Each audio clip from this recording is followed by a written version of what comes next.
Hello, everybody. Welcome to the Real Sports Scope on this 16th day. Yes, I'm back live on a Tuesday, 16th day of September. Going to go over my NFL first NFL Power 5 of the season. Cannot wait to go over that. Got a surpriser in there. A lot of people think it's going to be one team, but it's going to be another. Okay. Also, going to talk about Joe Burrow out for 3 months. Not good, but it's not the end of the world. I'll have to break this down. Not the end of the world with Jake Browning and that schedule. Talk about that a little bit. Also, Eagles, Kansas City Chiefs. A lot of people putting a fork in Kansas City. I'm not one of those people. So, want to get with that. Are the Titans simply just not well coached at this point? I'll talk about that game as well with the Rams and more. Stand by. We'll take our first and only break, and I'll be back here momentarily. We'll hit the ground running here on the real one and only Sports Scope. Hello, Sports Scope followers. The program has seen tremendous growth since going 5 days a week. I just wanted to thank everybody for your cash contributions and sharing the program with friends and families. Just a reminder, if you want to contribute to the program, go to the Cash App, the cash sign, and Sports Scope. There are other ways to contribute to the program listed at the bottom of the screen. If you want to advertise on the program, go to Sports, that is Sports with an S, another S, Scope, SKOPE, at gmail.com, just like it's listed at the bottom of the screen. Thank you and enjoy the program. All righty then, I'm back here live. Okay. Well, I really think about where to start at. A few quick announcements before I get into it. Also want to add that Kevin Carroll, Coach Carroll, will be on tomorrow. I will be getting into some college football with him. I'll ask him about the Vols Georgia game. Very close game there. Looks like Tennessee is closing that talent gap there with Georgia. That's my big take for that game. But I'll talk about the Vols and college football with him. Get his thoughts on the Tennessee Titans since Coach Carroll follows the Titans. We'll go over that tomorrow, 30 minutes into the program. So, and of course, Thursday, got Mad New Yorker coming back. That's a fan favorite, by the way. The 5 biggest games, getting a lot of views there and whatnot. That seems to be, a big favorite. I'm going to cut those every single week as much as I can possibly remember to do so and put those clips out. Also, I almost forgot while I'm doing announcements, like the Prince of some of you older. I guess they still do that with the kids now. The principal will get on the intercom and make the announcements and, before school starts and everything and saying all this stuff. But I did want to give a shout out to about a lot of my Uber riders. I've got some new cards here. Thanks to my sister, Crystal, making a recommendation of putting QR codes on business cards, getting them laminated. Very nice. Putting them in the back of, taping them and pinning them to the back of my seat. Starting to get some new subscribers here on the YouTube channel. Over 100 now, 107. But one particularly, Sarah from Wisconsin. Very nice. You and your friends, appreciate you. She was on the program, I gave her and her friends a ride here in Nashville to Mount Juliet here. Saved them from downtown last Friday night. Want to give her a shout out. Sarah, shout out. And of course, just everybody who subscribed to the channel here. Maybe start doing more women's segments. I'm getting a lot of women subscribers. So my women, I love you to death here. Not just the women in my family and stuff. A lot of female Uber riders. Appreciate you showing love for the real Sports Scope here, not just my guys here. So anyways, I wanted to get that announcement out of the way here because I had it on my Wednesday notes. But I thought, you know what? I'm going to do a show on Tuesday. I got a few things I want to get to. I'm going to do a Tuesday show. and I'm gonna do it with. I don't know if I'll do a Tuesday show every week. I want to do a Tuesday show every week, but don't know if I'll get to do it every single week due to financial stuff with the car and everything. But this week I am. All right. Where should I start? I guess I'll start with the biggest game of the weekend. Eagles Chiefs. Remember, Chiefs did not have Xavier Worthy. Rashid Rice still suspended. Remember, he's going to be suspended for 6 games. They did host the Eagles, and I said it would be about a touchdown game, maybe a little bit more. It wasn't. 2017 Eagles Chiefs defense played pretty well. 27 yards receiving for A.J. Brown. I was for sure he was going to have a huge game against Bolton there. I guess they probably doubled him up, my guess is. Very good game. Held Barkley under 100 yards. Also, no passing touchdowns there for Jalen Hurts, but he run one in. They took advantage when they needed to take advantage and make a play. Considering the fact that teams, and this is a little praise for the Eagles, of course, but I was praising the Kansas City defenses now, but a little praise for the Eagles. Everybody, when you come off a season like they came off of and win the Super Bowl, the next year, any coach will tell you it's ever won one, even been to a Super Bowl, but particularly the ones that's won the Super Bowl, you get everybody's A game the next year. The Eagles have been good the last few years. They've been 2 of the last 3 Super Bowls.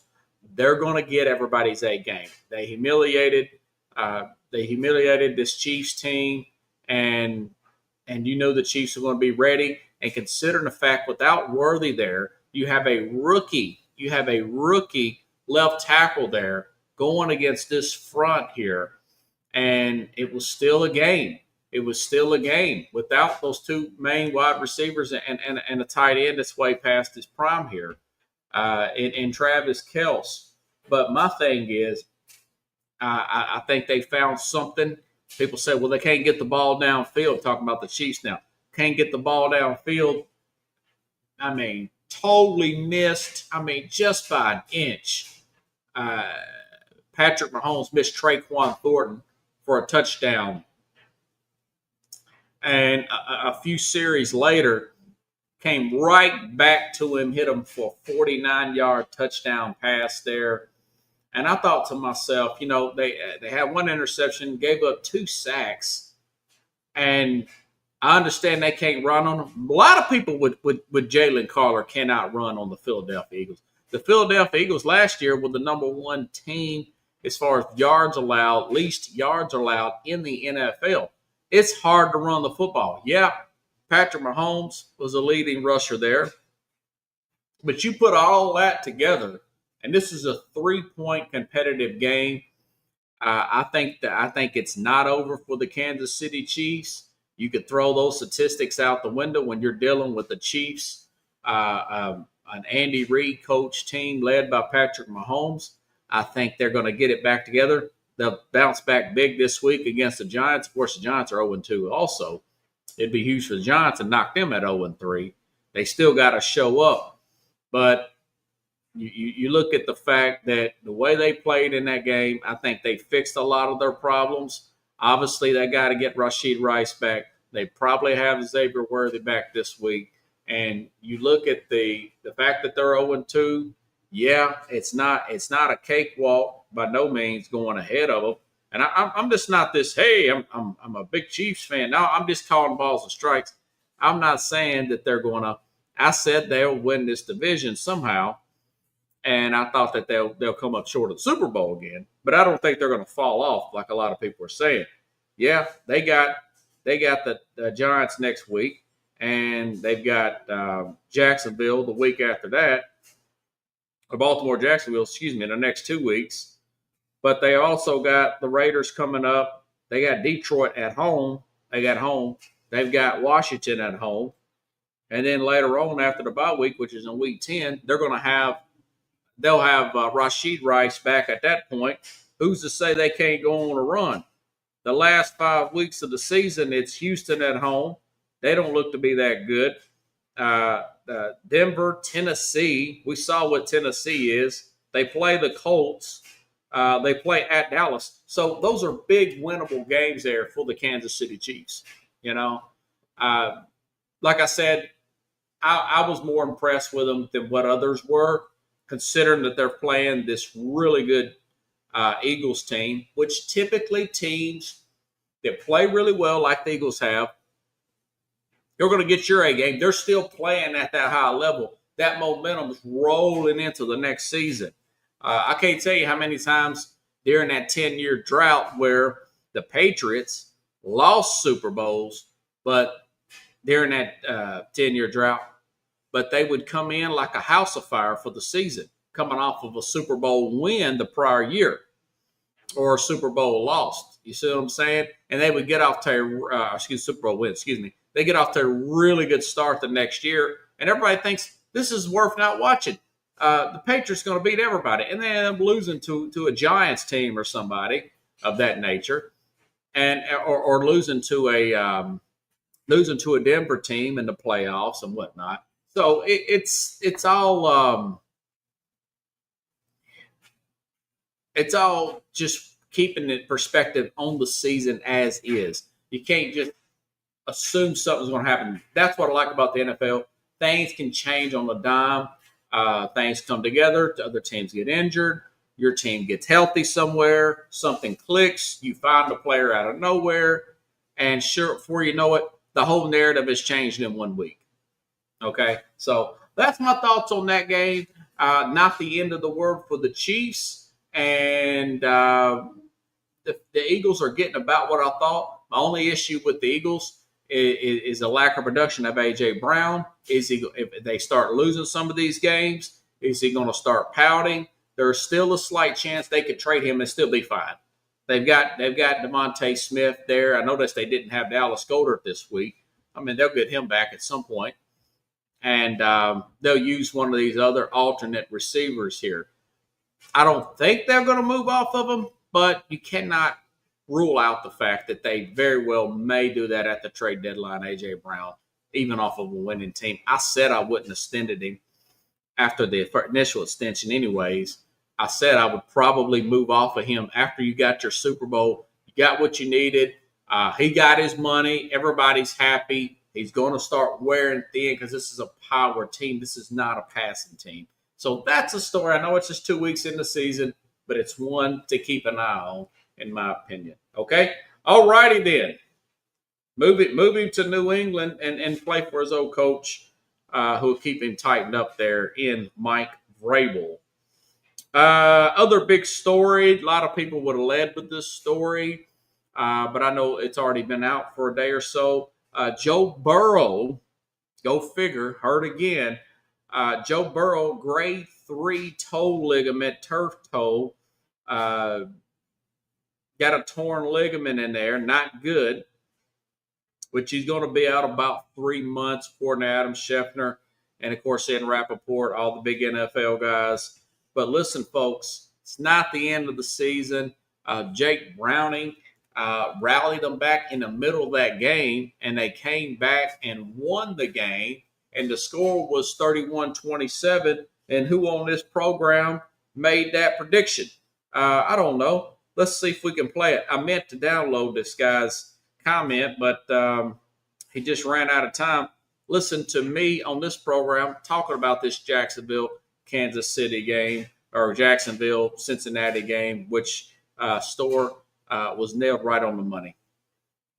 This will be a pretty good wild shootout type of game. 31-27. Oh, wow. Bengals win. It'll be a fun one, though. It was a fun one until we started seeing that Burrow was limping off that Joe Burrow was limping off off to the locker room, to the tent, and all that stuff. So, anyways, I'm trying to see if I can find this. Adam Schefter put out something about their pass blocking, and speaking of Adam Schefter, talking about the Bengals pass blocking, which, listen, they are making strides as far as signing people. Remember, they did sign Orlando Brown to a pretty big deal a few years ago.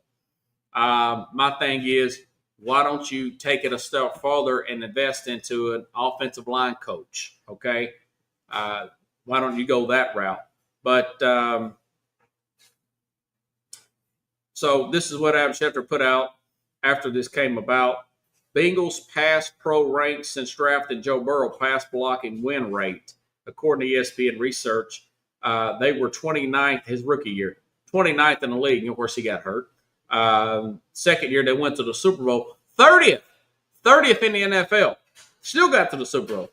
Year after that, they were 30th again in 2022. And they made some adjustments, put some new 23, 27th, and then 24, 32nd. They were dead last in the league and pass blocking. And, of course, they're 28th this year. You know, I remember watching him in the preseason. He's running for his life here in the Washington game, if you remember that.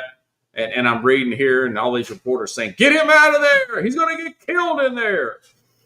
But anyways, so that's that. As far as that aspect of it is, I've said this before.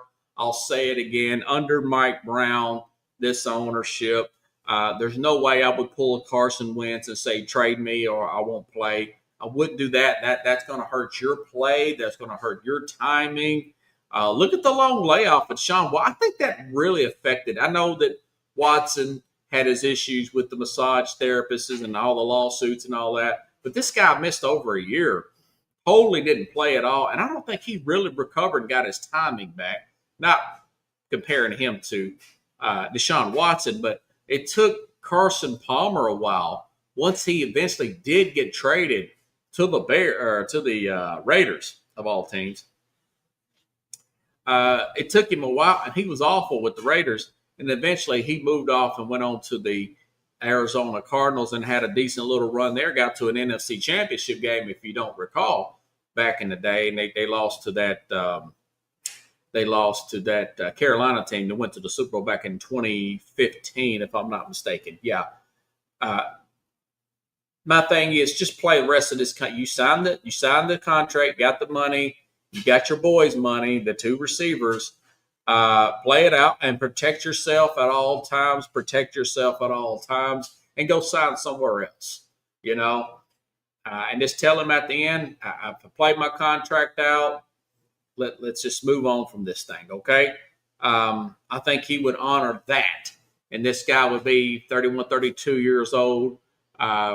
There's plenty of players, 32, 33, that are come out playing really well and winning Super Bowls. I want to say Stafford was 34, if I'm not mistaken, and won a Super Bowl with the LA Rams. So they're still playing at a pretty high level. He played well today.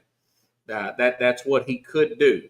That's what he could do. So, anyways, or they can simply move off Zach Taylor, bring in a better running game type of coach, get a Gary Kubiak type of. I'm surprised they did pay Al Golden any money, and they fired Lou Anarumo last year on the defensive side. That was the big story. But those are disturbing numbers there as far as the pass blocking is concerned there for Joe Burrow. Okay. All righty then. Okay, Lions. How about that Lions team bouncing back, man? I did not. Obviously, it was one of the big five games we talked about, myself and the Mad New Yorker. Lions, Bears here. Thought they would bounce back. Got humiliated to this Green Bay Packers team there. That was un-Detroit. Plus, they lost the game before that. Remember, they got beat really bad, upset, bad loss there to the Washington Commanders in the playoffs the game before that. So this was a really big. If you look at it, if you combine those points, they lost by about 30 points if you combine them two games, give or take a few points. And coming home opener, really played well. Did not think they was going to play that well.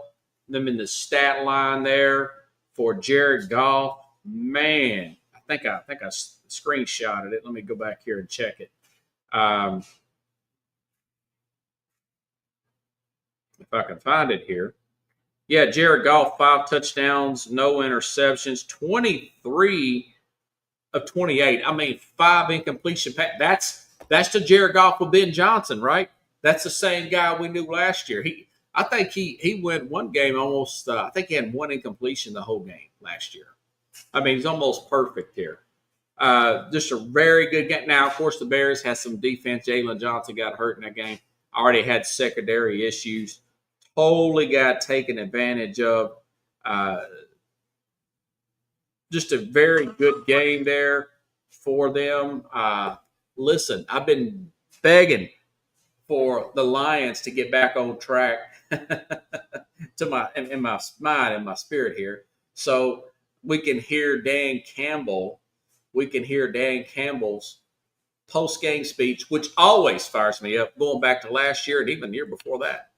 Let's hear it if I can find Dan Campbell. There's nothing like getting your first win of the season and playing better than we did last week. A lot freaking better. I bet we go through the tape, we're going to say communication was better, the execution was better, everybody was on point, and we won a lot of one-on-ones. We won a ton of them. That's what the tape's going to say. There's a lot to clean up, and we will clean it up. We believe in us. We're the ones who put in the work. It's like they forgot that we're fighters, all right? That's win number 1. I got 3 game balls. I'm going to start here. We got a birthday, actually, Tuesday. It's her 100th birthday, Mrs. Ford. I'm so proud of you all, and I'm so thankful for this. I can't tell you how thrilled I am with each game, and I see the results. And I think we've got a great leader. On defense, all right, 6 total tackles, 1 sack, 2 TFLs, 1 forced fumble. BB! That's a great dub. Now, bro, though, we can't get too excited. We got Baltimore next week. On offense, 9 catches, 115 yards, 3 touchdowns. First 3-touchdown game in his career. St. Brown. Appreciate you guys. Shout out Jared Goff, 5 touchdowns. Let's go. That's number 1. Break it down. Bring it down, bring it down. Hey, way to respond. Proud of every one of you guys. Way to respond. Feed off each other. Great job. 1 on 3, 1, 2, 3. Wow. Alaman St. Brown. What a fantasy play that would have been. 3 touchdowns. That would have been about 45 points there for Alaman St. Brown. And I think it was, I can't remember that guy's name, Branch there, the safety. Great play, getting the game ball there. He's right. They got to play Baltimore this year or next week. You spread it out. You throw the football like nobody's business on Baltimore. Baltimore humiliated him. I don't know who's going to win. I have to look at the injury report. But Baltimore humiliated this team about 2 years ago, and I'm sure they ain't forgot it. This is going to be a fun game to watch coming up next Sunday. But, a guy like Dan Campbell, and this is another reason why I think they're going to be okay. Campbell is one of those guys. Yeah, there's rah-rah guys everywhere in the NFL and whatnot. A lot of them don't really believe what they're saying. But Campbell, you can tell the players buy in. I buy in. I'm a cynic, a skeptic, and the coaches buy in. He's a big guy. He's a guy that I can tell just from 1 week to the next. I can tell he's a guy that is not aggressive with his coaches, but he's assertive, and he's assertive with the players as well. What I mean by that is sometimes you got to have uncomfortable conversations as a head coach. It's the old adage is, the new adage is, you're a CEO, okay? When you're a head coach of a football team, NFL, college, major college, in other words, you got to get on to your coaches at some point and got to say, hey, what is the problem here? Why are we getting beat on the left side like nobody's business? And you gotta make tough decisions, and sometimes you gotta let assistants go. Sometimes you just got to correct them in season. Hey, we're getting beat here. What are you telling your group, defensive line coach? What are you telling your group, running back coach, offensive coordinator? Why is Jared Goff slow to his reads here? What is he missing? Are you adding too much? Are you not adding enough?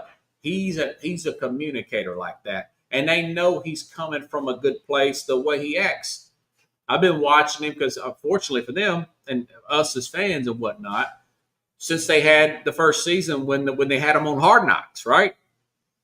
When they had him on Hard Knocks, and he's talking to the guys, and they're putting on pads earlier than everybody, as early as the league would let them, and you could see that. He's like, I know you guys think this is crazy. We're putting on pads right off the bat. But he read the study about, he said, studies say that, if we start hitting early, we're going to get injured less late. And sure enough, that, they had their share of injuries last year, but they got better as the season went along. They built those calluses soon, and players started to buy in bit by bit, and that's a good comeback win there for them, considering the fact they lost both their coordinators here. Now, I don't know how it's going to play out next week. It would really be a big – I guarantee you, if they beat Baltimore next week, which they could. Baltimore, vulnerable defense at times, especially on the back end there. I have to look at their offensive line and see everything is about the injury report and see where it's played at. It may be played back in Detroit, but I have to go back and check. But Either way, if they beat Baltimore, yeah, you will hear another Dan Campbell clip. I'll get it off their Detroit Lions TikTok account here. Plus, Baltimore does not lose much to NFC teams. The Giants on an off week, and I want to say the Eagles are the two that I know of that's beat them. Lamar Jackson's unbelievable. But in their defense, he's played them twice in the last 2 years, in the last 3 years. This will be the third time here. They practically play these guys every year, almost every year. They might be able to have something for them. I don't know. But either way, that's for later on this week. It'll probably be in one of the biggest games of the week. I'll put it in my best of 5 there. Okay. Great win. Flip side, as far as the Bears are concerned, listen, young team, short week, on the big emotional game there, on the road, and I just said what they're playing against there, with massive injuries on your secondary, including your leading corner there. Was it Jalen Johnson getting injured in that game as well? I just talked about the 3 touchdowns of the field day that Alamon St. Brown had there on the back end. That being said, Ben Johnson, he's going to have to adjust that playbook a little bit with Caleb Williams. It's not a perfect fit. He likes these scripted plays here. He likes to stay in the structure of the system. Williams likes to go off of that. You're starting to see it as the game goes on. He likes to go off script more, and they don't seem to be. But you don't want to kill the guy's confidence too much. Probably just want to run the ball more. You've got some good personnel there, and just have him throw the ball less. Don't show off all those. I know you're going to have some irritated players. You got some very good players there at the skill set position. Rome Odunze had a good game. That's something you can hold your hat on if you're a Bears fan. They're starting to develop chemistry with the young wide receiver and the young quarterback. Odunze seems to be a hit there. He had a big game. I'll say he had like 2 touchdowns here, and DJ Moore did not. And Moore ended up hurting me in my fantasy. I didn't play. I only played one team this week in the DraftKings fantasy thing. But that's something to build off of.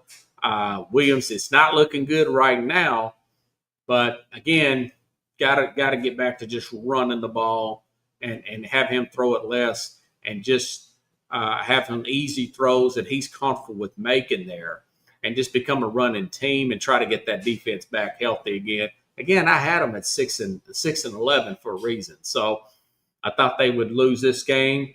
But I did actually thought they would win the Minnesota game. Not ready to write them off. They just need to do some adjustments, and we will see as the season goes along. Okay? All righty then. Who else? Let's see. I had all right. Tennessee Titans. It's a good win for the Rams coming across country there, coming off that big physical game against the Houston Texans. Kind of a banged up line there for them, and you still got Stafford in there. He's banged up, but he's getting through it. Played well, I thought, this past week against Tennessee. I thought this would be a much closer game from the Titans' perspective, but obviously that wasn't the case. Even though Tennessee had the lead at halftime there, but I did a little Uber on Sunday morning. What I did was I did a ton of Uber after work on Friday night. Did a lot of rides here. Didn't do any on Saturday. Chilled out, caught my breath, ate some good meals, hung around here at the apartment. And then Sunday, I left about 9 o'clock and drove for about 3.5 hours, about 30 minutes or so into the second game or into the NFL games. And I'm listening. I say all that backstory because I'm listening to this game on the radio as they kicked off. And I'm listening to the Titans' first possession. And I'm like, okay, you got illegal man downfield on second down. Your first down, and first you got that rookie quarterback. You can't be making any mistakes. You got to limit mistakes when you're, as a team, mistakes, not just his mistakes. We know that. To win games, you really have to limit your mistakes there with the rookie quarterback, per se, right? So, second down, first down, completion, 5-yard, quick little hitch or whatever you want to call it to Tyler Lockett. And then second down, you got illegal man downfield. All right. Well, that knocks it up. That's another that's second and 10 now. So you lost that 5 yards. Then at home, on your home opener, on the road, I can understand that. Young team, blah, blah, blah. So then you get a false start. That's 2 penalties in your first drive there. And I'm thinking, how many? I thought about all those penalties they had last week. And I'm thinking, they've got to be one of the worst teams in the league as far as penalties. I know it's early.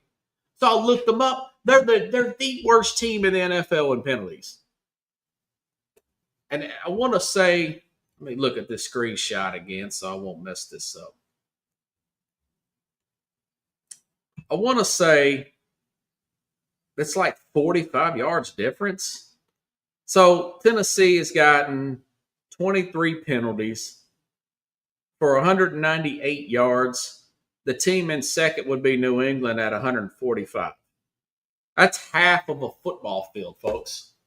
That's half of a field there in penalties. They lead, and of course, I sent something on the X out to these reporters. That, a friend of mine, Rich, works for Cumulus Radio 104.5 The Zone, and they've had some job openings for on-the-air personalities and whatnot.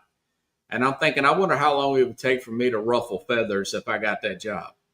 Because I'm going to ask these reporters, or as soon as I get Amy Adams, or Jabron Cal, how come you lead the league in penalties, man? What are you doing back there? What are you doing? But these reporters, I sent something out to the team reporters, Jim Wyatt, who technically works for the organization, and Torrin Davenport, who works for ESPN, and they're both like public relations guys for the team. They're not going to ask these tough questions. But I said, I put the screenshot here. Number 1 team in penalties in the league. Won't you ask Brian Callahan that? You're the head coach. Penalties are coaching. I understand sometimes you get penalties with overly aggressive defense. Well, they are an over-aggressive defense at times where they overrun plays. But these false illegal man downfield, you rarely hear that nowadays. That is pure coaching. What's that, an offensive lineman run downfield? You hear it, but you rarely hear it, you know? But my thing is, you got that. And then you've got last week, he says he didn't know something about the elbow rule or something like that. You never want to say you don't know about a rule in the NFL, but sometimes you don't as a head coach, but you really should. You should know every rule. Now, a player, you can overlook that. You're a coach, man. You're the coach, you know? And then I'll look at the defensive side of Tennessee. And so they punt because they made those stupid penalties. They punt it back to the Rams. They get them stopped for 3 downs. It's 4 inches. And how do you give – and I went back and, like I said, I was listening to that part on the radio. I went back and watched it.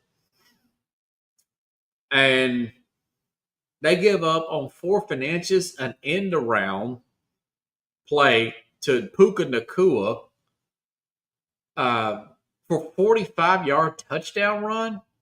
And I'm looking at how many missed tackles is that? You know, and that's my thing with this coordinator.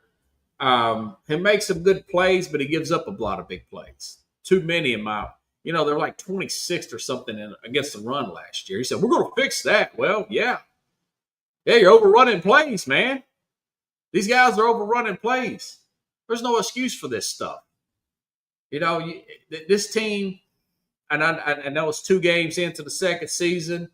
Hopefully they'll turn this thing around, or he can turn around the coaching and tighten up on those penalties, because you don't have no chance with a rookie quarterback and a young team like this to win games when you're leading the whole league in penalties. When you're leading the league in penalties, you know, you're 3-4. You could definitely go 3-14 again, if that. If you continue to play that kind of sloppy. They got to play the Colts this week. I don't know if they can beat the Colts at 2-0 under Lou Amorano, who's going to give Cam Ward everything he can handle on the defensive side. I don't know when this team's going to win the game. I had them going 6-11, and I felt like that might have been generous. A lot of people in the national media were saying, well, they can go to the playoffs. I don't know, man. They beat me last year. I know that was Will Levis. A lot of that was also just bad coaching, overrunning plays, penalties as well. So my thing is, you know, Amy Adams Strunk, I said this in the preseason. I know it's early, but this is a sports talk show. She needs to have Mike McCarthy's name on speed. They said, well, they had a lot of penalties in Dallas. Yeah, but they won games, you know. They won a lot of games there. A lot of that was because Jerry Jones wants to pay Dak a fortune, and then he wants to pay CeeDee Lamb a fortune, and then he wants to pay Zeke Elliott, going back a few years, a fortune, even before with 2 years left on this contract. So they did all that and realized they couldn't stop the run, so they traded Micah Parsons. And so he walked away from them. But remember, he also got the Dallas Cowboys their first playoff road win in 30 years. So he's not a bad coach, you know. He's got a Super Bowl ring under his belt. But I was saying, when you got this new stadium coming in 27, but the taxpayers here in Nashville paying half that bill for building this thing, all these tourists ask me while I'm riding Uber around that stadium, they say, well, what's wrong with the old stadium? I said, nothing. They just want to put a Super Bowl here and make money at the footing of the taxpayers here, you know, or we're footing part of the bill. I know she's footing part of it. She needs to foot all of it. That's a whole different, you know, that's a whole different argument there. But my point is that if you're going to go big and you're going to build this dome, you might as well go after Mike McCarthy next year to be working with a second-year quarterback and Rex Ryan to run that defense. He lives in Nashville. He'd love to make $1.5 million to come up here and run the defense. I'm just saying, it's food for thought.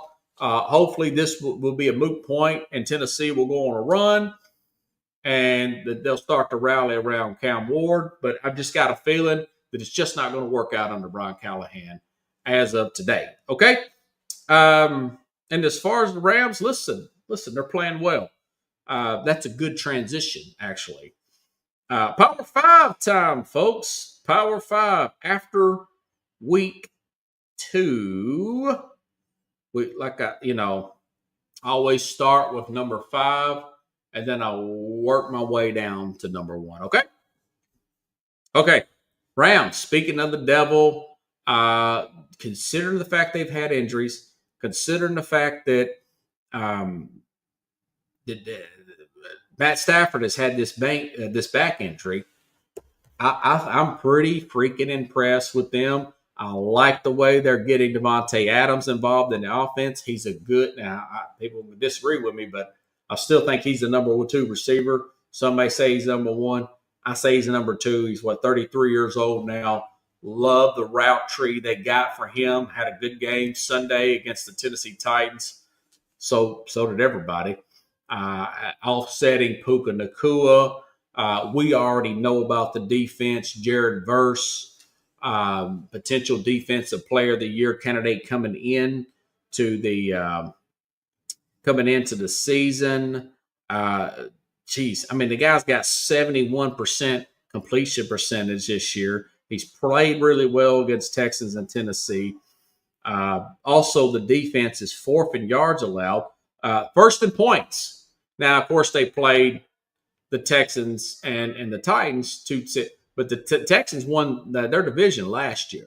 Okay, so Texans are no slap. They won their division 2 years in a row. Okay, but they're 1st in points allowed. They're 4th in yards. So the defense did. We saw what they did to Minnesota last year. We saw how the defense kept them in the game against the eventual Super Bowl champ. We saw how they actually played the Eagles in the playoffs better than anybody. They were 1 play away from beating the Eagles potentially. 2 plays technically, but Puka Nacua catches that ball. They go on and score. It leaves very little time for the Eagles to get back up there and do something. But either way, that has came over into this season. They're 2-0. I don't know how long, but they're number 5. They're number 5 in my Power 5, the Rams. Okay, number 4, the LA Chargers. Listen, won that tough road game in Brazil. I don't recall them being there anytime prior to that. Played really well, minus the fact that that was their first game without Rashawn Slater against that defensive line. That's pretty good there in Kansas City. I picked Kansas City in that game in their opener. And, of course, they played well last night against the Raiders, as expected there. But there's no real drop-off. Matter of fact, Justin Herbert, he's a dark horse to win the MVP this year, if you ask me. That's early in the season. I get it. But he's 3rd in passing, 3rd in QBR without the right tackle. It hasn't affected him. Defense 3rd in points per game. Remember, they played Kansas City and they played the Raiders here.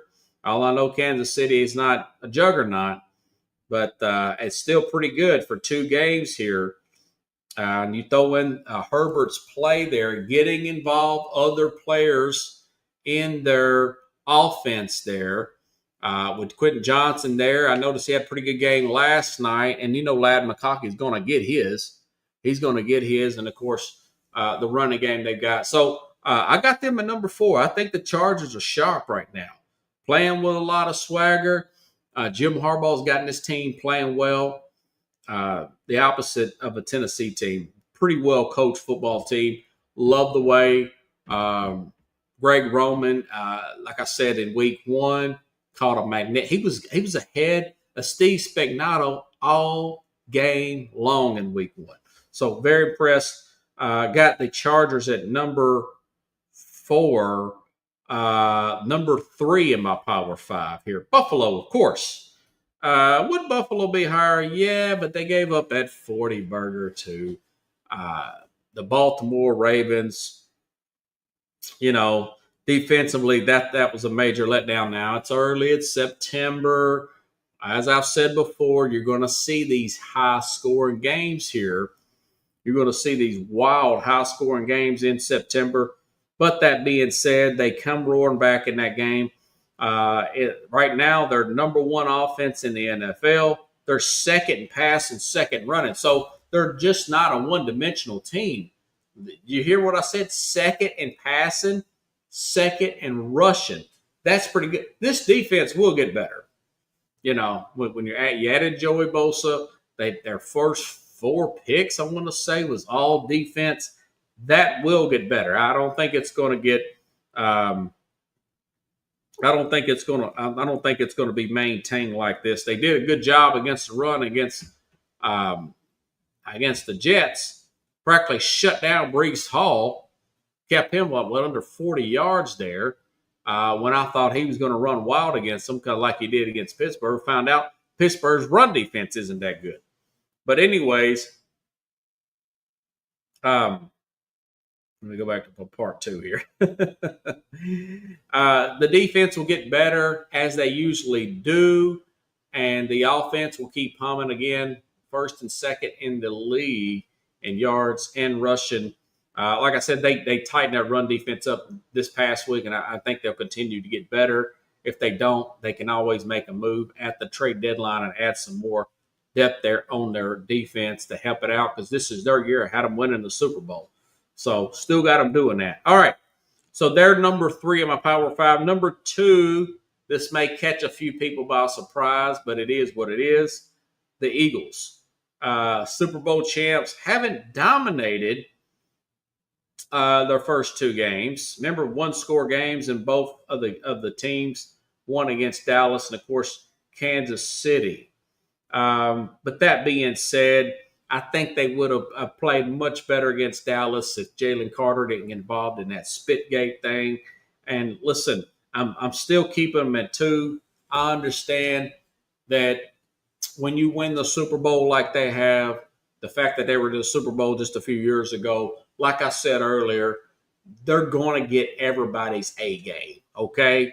And it's hard to stay up. And Nick Saban talks about this a lot as a college coach. It's hard to keep a team up every single week. Jimmy Johnson talked about this. He said it was harder his second year than it was his first year. He's like, I can tell the team's on the low. He said, I coached twice as hard when we won that second year. They got off to a rough start. Remember, they lost the first 2 games because Emmitt Smith was holding out. They got him back in there. They went on and won the Super Bowl. They beat the Bills again that year, next year, I want to say. And they won back-to-back Super Bowls with a former guest here I've had on the show, Jim Jeffcoat. But it's hard to do. It's hard to keep them up. And plus, it's not the best situation with I mentioned A.J. Brown with his 5 catches, 20-something yards. He may start pouting. Even if they're winning, you got to deal with them diva personalities. So still great offensive line, really good defensive line, really good secondary there. Their young linebacker out of Alabama, playing well. I think they will get better as the season, as long as Jalen Hurts stays healthy. I don't like all that running, but that's just that's who they are. They're a power running team, and they just grind you away. They can throw it when they need to, but this is a running team. They're more successful when Hurts throws under 25 times a game. Okay. Like I said before, only thing that's going to hurt this Eagles team is this Eagles team, okay?